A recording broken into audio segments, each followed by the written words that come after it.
Kalau hadis itu diperdebatkan. Ada yang mengatakan 100 hari, ada yang mengatakan 40 hari.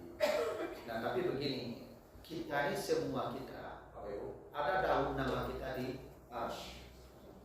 Di Lauh Mahfuz ada daun nama kita. Dan daun nama kita itu akan jatuh ke tangan malaikat. Ada yang mengatakan 40 hari, ada yang mengatakan 100 hari. Sebelum nyawa kita dicabut.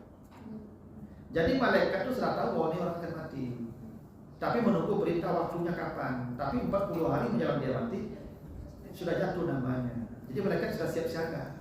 Atau pokoknya kadang-kadang ada orang bagi menjalan mati itu, hari-harinya menjalan mati itu ada hal-hal yang tidak biasa dia kerjakan. Itu sebenarnya isyarat-isyarat halus bahwa dia akan meninggalkan kita. Itu pernah ada ini, tapi tidak semua ya. Saya pernah ada takziah di Lolong. Jadi anak-anak itu cerita, apa kami Ustaz? Tidak pernah peduli di rumah Ustaz. Kau kabar kencang, kau kabar saru, kau kabar kumpah. Pokoknya di rumah aku tidak peduli. Tidak pernah lo kamu nyapu rumah, kamu alek rumah. Tidak pernah. Satu hari ketika apa itu kamu mati, nyoparasian rumah seluruh, nyoparasian halaman sampai kau koyu panakin celok rumah itu. Besok paginya mati. Itu. Nah, jadi kalau apa-apa mengganjil-ganjil rumah itu. Ada yang tinggal apa? Jadi berikan perangai. Selama ini sepilika yang dulu minta belanja payah nyaringi. Kini murah semua di pitiki. Waduh, ibu jadi oleh. Ini bisa jadi itu isyarat-isyarat halus itu, Pak. Yang kita tidak tahu bahwa dia sedang memberikan isyarat ke kita bahwa dia akan pergi. Nabi Muhammad menjelang akan meninggal. Nabi tidak pernah datang ke pemakaman Uhud, tidak pernah. Tidak pernah Nabi datang ke Nabi ke Baki aja datang ke Uhud tidak pernah. Tapi menjelang Nabi meninggal dunia, itu Nabi datang ke makamnya Uhud. Orang-orang sahabat mati di perang Uhud. Nabi berkata, Insya Allah bikum lahikun wa ana insya Allah bikum lahikun. Saya akan menyusul. Jangan sahabat. Betul. Nabi tidak lama lagi meninggal setelah datang ke makamnya Uhud. Sahabat-sahabat yang gugur di perang Uhud. Jadi memang ada kadang-kadang Ibu yang aneh-aneh. Kadang-kadang itu pernah ada kejadian yang kapal selam tenggelam, yang tentara yang tenggelam di kapal selam Indonesia yang tidak keluar. Itu kan anaknya selama itu tidak pernah menghalangi apaknya bayi kan. Ada anak kecil dia viral tuh, nyukunci apaknya di kamar kan. Tidak boleh bayinya, nak kita. Itu isyarat. Ya, tapi itu kan tidak semua orang, tapi itu buktinya ada orang-orang tertentu yang memang secara tak sadar dia melakukan sesuatu yang memberitahukan kalau dia akan sudah dekat masa. Gitu. Makanya Nabi itu ketika sakit, beliau kandung sama istri beliau di rumah Maimunah, pas di kamar Maimunah, itu beliau sudah terasa agak baring sakit. Dipanggil. Ya istri semua. Apa kata Nabi ke istrinya? Sepertinya saya sudah tidak akan bisa bersama kalian lama semua. Karena itu izinkan saya dirawat di kamar Aisyah. Nabi sakit minta dirawat di kamar Aisyah. Istri belum membolehkan. Gini Bu, bukan Aisyah pilih kasih ya. Kenapa Nabi minta dirawat di kamar Aisyah itu? Karena dalam sejarah begini, kamar Aisyah itu tempat turunnya wahyu. Dari sekian kamar-kamar isi Nabi, di kamar Aisyah turunnya wahyu. Tidak ada di kamar lain. Hanya di kamar Aisyah. Nabi minta dirawat di kamar Aisyah karena Nabi ingin mati di tempat wahyu dulu. Itu rahasia. Itu makanya Ibu kalau pergi ke Madinah itu makam Nabi di kamar Aisyah dulu. Karena Nabi mati di kamar Aisyah, dikuburkan di kamar Aisyah. Nabi ingin mati di tempat wahyu turun, di tempat yang baik, kamar Aisyah. Itu tuh rahasia itu bukan Nabi saya kayak Aisyah lain enggak. Tapi itu di hari Jumat Nabi minta dirawat di kamar Aisyah. Sebenarnya Nabi meninggal dunia. Artinya Nabi tahu bahwa beliau sudah dekat. Cuma tidak tahu pastinya, tahu. Jadi kita ini akan merasa bahwa ada saat-saat yang sudah dekat. Saya nenek istri saya, beliau meninggal sekitar 6 bulan 7 bulan yang lalu. Jadi waktu beliau akan meninggal itu sebulan menjelang meninggal itu beliau pas kami kumpul beliau panggil ya. Nah ada uang di tas ibu sekian ya, nanti tolong infakkan ke anak yatim sekian. Sebulan setelah beliau bicara begitu meninggal. Artinya beliau udah terasa tuh, terasa. Ya Allah kok terasa Pak, bahwa sholat dan kelamu itu terasa. Ya. Itu makanya rahasianya Allah tadikan proses tadi tidak capek, lambe-lambe. Allah kasih waktu kita bertobat. Bapak Ibu, Ibu syukur lah Bapak Ibu. Dikasih waktu kan orang lah, tidak sampai 50 lebih mati, 50 lebih mati, atau pensiun mati. Ibu daki waktu panjang, karena mungkin ada Allah kasih kesempatan memperbaiki diri kita. Nah makanya kalau tidak bisa amal-amal besar, amal kecil saja, tapi istiqamah. Yang istiqamah pada amal sunat, bukan pada amal wajib. Amal wajib otomatis untuk istiqamah. Ya sholat wajib pasti istiqamah, ada mungkin tinggal 5 kali dulu. Tapi yang sunat-sunat, ibu-ibu pilih mana yang ibu mungkin bisa melakukannya tanpa putus. Ya.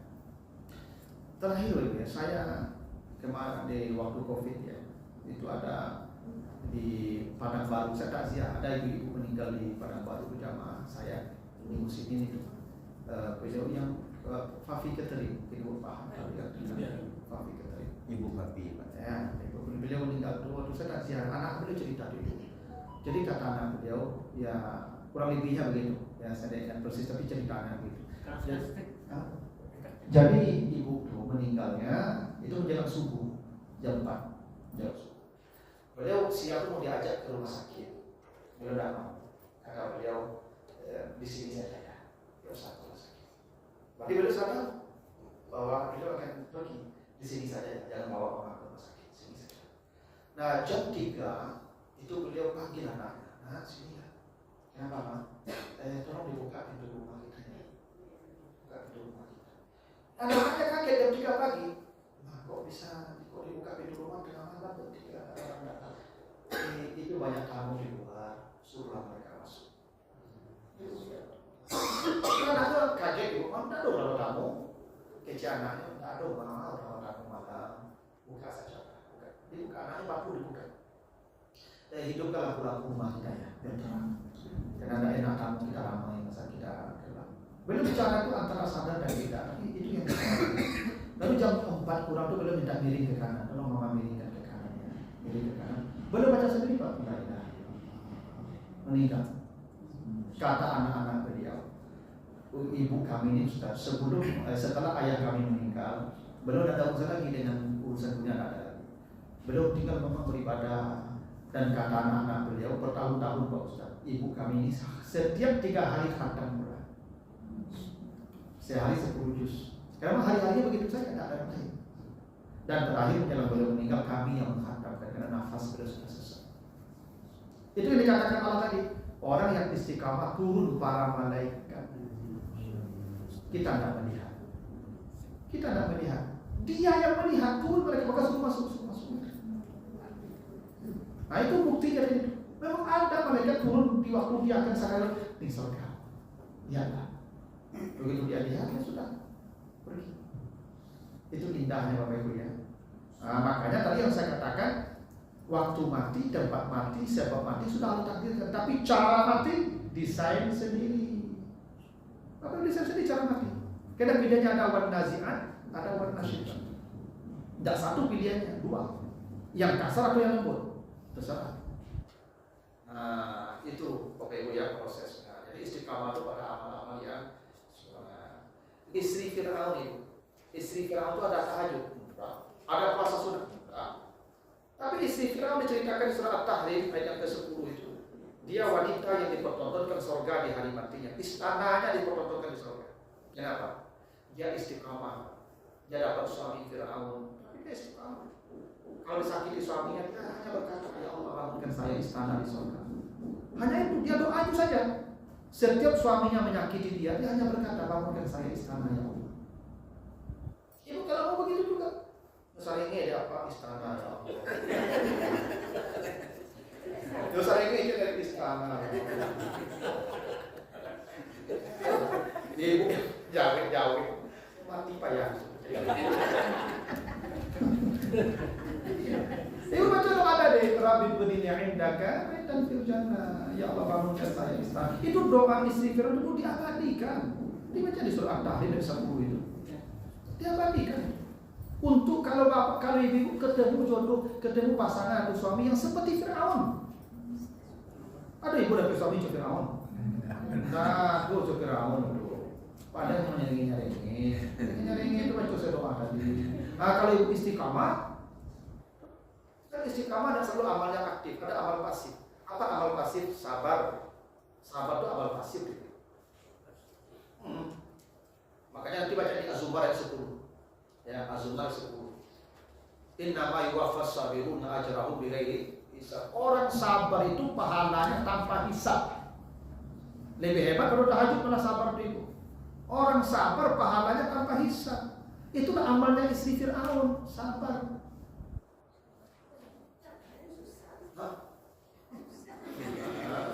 Kalau ingin dapat kadang berarti ya bayar. Kalau ingin dapat kadang berarti apa nenek ya. Makanya gini, itu baca nanti di surah Ar-Ra'd 24. Ya, Ar-Ra'd 24. Manusia ketika masuk ke surga digiring masuk surga. Apa sambutan malaikat? Assalamualaikum. Karena sabarmu, bukan karena tahajudmu. Bukan. Selamat ya kalian masuk surga karena sabarnya kalian. Sabar. Ini tidak mudah sabar ibu, tidak mudah. Gitu.